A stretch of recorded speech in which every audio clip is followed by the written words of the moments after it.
तो उन्होंने जो ज्ञापन दिया उसी के बारे में मेरा मन किया कि आप लोगों से चर्चा करें, जनता के बीच में जो मुझे लगा वो बातें जानी चाहिए। तो सबसे पहले तो मेरे मन में एक सवाल उठा कि जब 2018 से लेकर 23 के बीच में विधायक था, तब ये जो माननीय यूनुस खान जी हैं जो विधायक, इन्होंने जनता के लिए एक भी ज्ञापन नहीं दिया।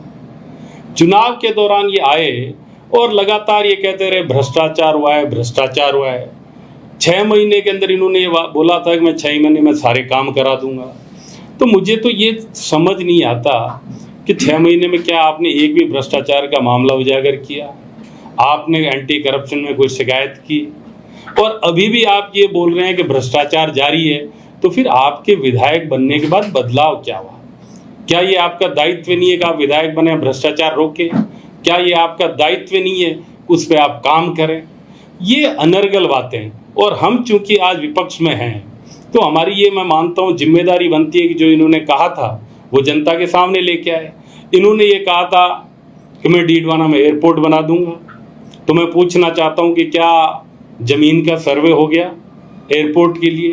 क्या कोई ऐसी एजेंसी यहाँ पे आई है जो कि एयरपोर्ट बनाने के लिए सक्षम हो, जिसने कोई जमीन देखी हो?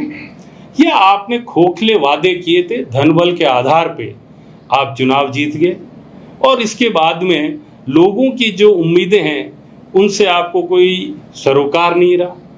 कभी मैं एक दिन इनका इंटरव्यू देख रहा था तो एक कोई पत्रकार जी है, मुझे उनका नाम ध्यान नहीं आ रहा, उसको बोल रहे थे हम तो इधर के भी नहीं है, हम तो उधर के भी नहीं, हम तो बीच वाले हैं। अब इसके क्या मायने हैं? अभी कुछ रोज पहले बोल रहे थे उसी दिन कि जनता बोलेगी तो मैं झाड़ू लगाऊंगा। तो अभी मेरे पास आज सुबह फोन है एक बाबा का कि यूनुस खान जी झाड़ू काट देगी। तो मैं तो बोलता हूँ कि 1.5 घंटे सुबह, 1.5 घंटे शाम को आप झाड़ू लगाइए अगर ये कर सकते हैं तो। झाड़ू लगाना विधायक का काम नहीं है।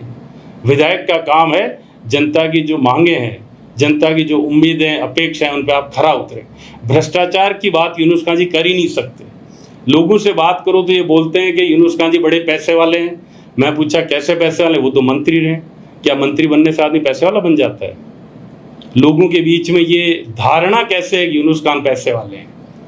आपके पास पैसा कहाँ से आया? लोग ऐसी बात क्यों सोचते हैं?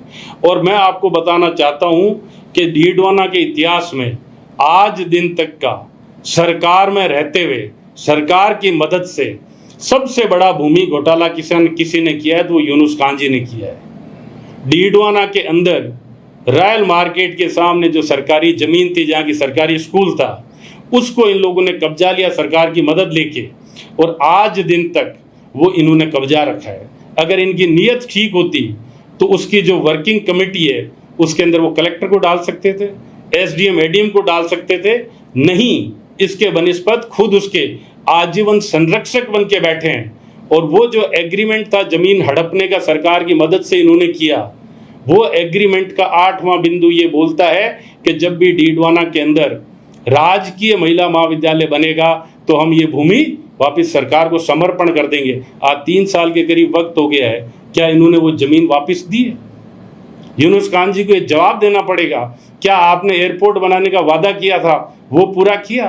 क्या आपने वो एग्रीमेंट जिसमें कि वो जमीन आपने सरकारी अरबों रुपए की कब्जा ली और आप उसके संरक्षक बन गए, वो आपने वापस सरकार को दी है? और बड़ी अजीब सी बातें हैं। बोलते हैं कि मैं धन्यवाद देना चाहता हूं वसुंधरा राजे को, जिला बन गया। वसुंधरा राजे के टाइम सिर्फ एक जिला बना था, प्रतापगढ़, और ये यूनुस खान जी उस वक्त मंत्री थे। और मेरे पास ये जानकारी ये गए थे वसुंधरा जी के पास, मैडम मैडम मेरे भी जिला बनाओ। मैडम ने बोल दिया यूनुस चुप, मंत्री बना दिया ना। तो यूनुस खान जी ने आवाज नहीं उठाई। इस तरह के लोग हैं।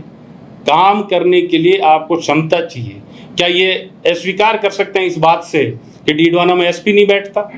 क्या स्वीकार कर सकते हैं कि यहाँ से पुलिस लाइन नहीं है, यहाँ कलेक्टर नहीं बैठता, यहाँ पे जिला परिषद का कार्यालय नहीं है, यहाँ नगर परिषद नहीं है, जिला अस्पताल नहीं है?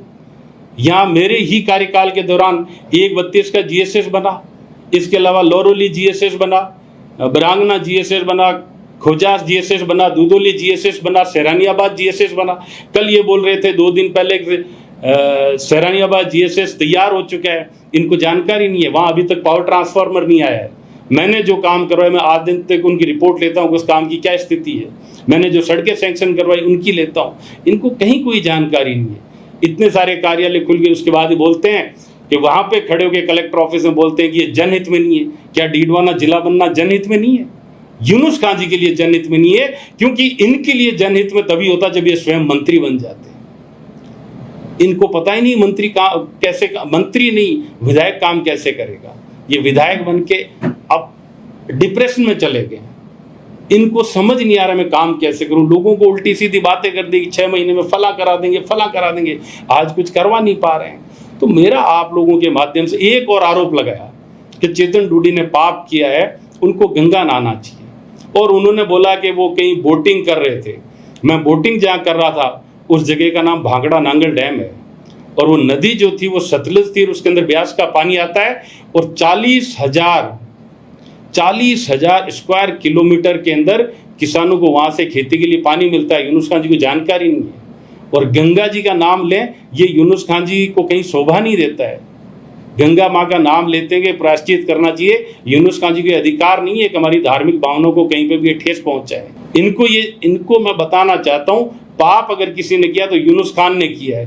इनके जब ये मंत्री थे, डीडवाना से विधायक थे, तो पाकिस्तान जिंदाबाद के नारे डीडवाना में लगे। डीडवाना के लोग उसको भूल नहीं सकते।